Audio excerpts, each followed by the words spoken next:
ଦକ୍ଷିଣ ହସ୍ତ ବୃଦ୍ଧାଙ୍ଗୁଳି ନିୟମ ବା ରାଇଟ୍ ହ୍ୟାଣ୍ଡ ଥମ୍ବ ରୁଲ୍। ଦକ୍ଷିଣ ହସ୍ତ ବୃଦ୍ଧାଙ୍ଗୁଳି ନିୟମ ସାହାଯ୍ୟରେ ଗୋଟିଏ ବିଦ୍ୟୁତ୍ ସ୍ରୋତ ବହନ କରୁଥିବା ପରିବାହୀ ଯୋଗୁଁ ସୃଷ୍ଟି ହେଉଥିବା ଚୁମ୍ବକୀୟ କ୍ଷେତ୍ରର ଦିଗ ସହଜରେ ଜାଣିହୁଏ।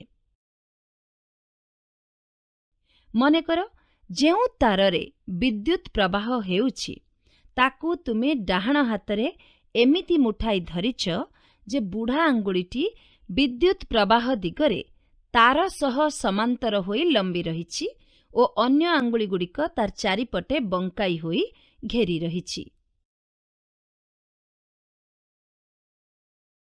ଏହି ଆଙ୍ଗୁଳିଗୁଡ଼ିକର ଟିପ ଯେଉଁ ବୃତ୍ତାକାର ଦିଗର ସୂଚନା ଦେଉଛି ତାହା ହେଉଛି ବିଦ୍ୟୁତ୍ ସ୍ରୋତ ବହନ କରୁଥିବା ପରିବାହୀ ଜନିତ ଚୁମ୍ବକୀୟ କ୍ଷେତ୍ରର ଦିଗ। ଦକ୍ଷିଣ ହସ୍ତ ବୃଦ୍ଧାଙ୍ଗୁଳି ନିୟମକୁ ମାକ୍ସୱେଲଙ୍କ କର୍କ ସ୍କ୍ରୁ ନିୟମ ବୋଲି କହନ୍ତି। ଯଦି ଆମେ ଗୋଟିଏ କର୍କ ସ୍କ୍ରୁକୁ ହାତରେ ଧରି ଏମିତି ଘୁରାଇବା ଯେ କର୍କ ସ୍କ୍ରୁଟି ବିଦ୍ୟୁତ୍ ସ୍ରୋତ ଦିଗରେ ଆଗକୁ ବଢ଼ିବ, ତାହେଲେ ଘୁରାଇବା ଦିଗଟି ଚୁମ୍ବକୀୟ କ୍ଷେତ୍ରର ଦିଗ ଦର୍ଶାଇବ।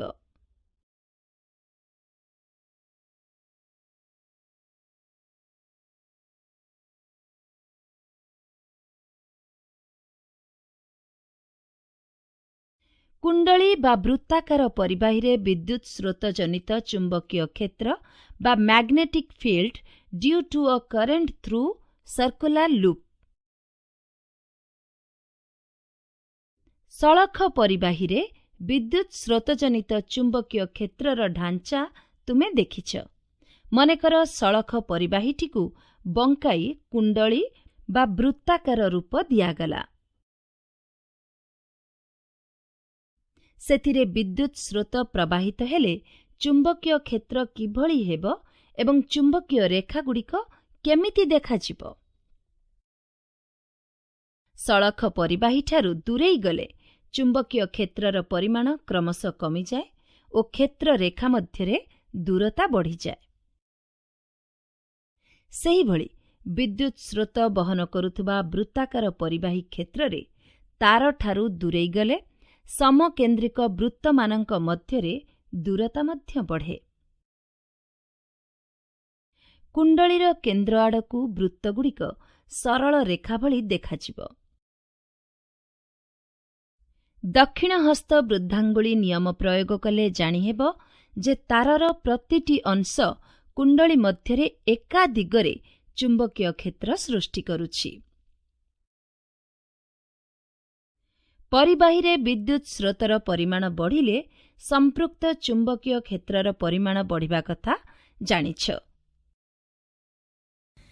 ତେଣୁ ଗୋଟିଏ କୁଣ୍ଡଳୀରେ ଯଦି n ସଂଖ୍ୟକ ଘେର ରହେ ତାହେଲେ ଗୋଟିଏ ନିର୍ଦ୍ଦିଷ୍ଟ ବିଦ୍ୟୁତ୍ ସ୍ରୋତ ପାଇଁ ଚୁମ୍ବକୀୟ କ୍ଷେତ୍ରର ପରିମାଣ ଗୋଟିଏ ଘେର ତୁଳନାରେ n ଗୁଣ ହେବ।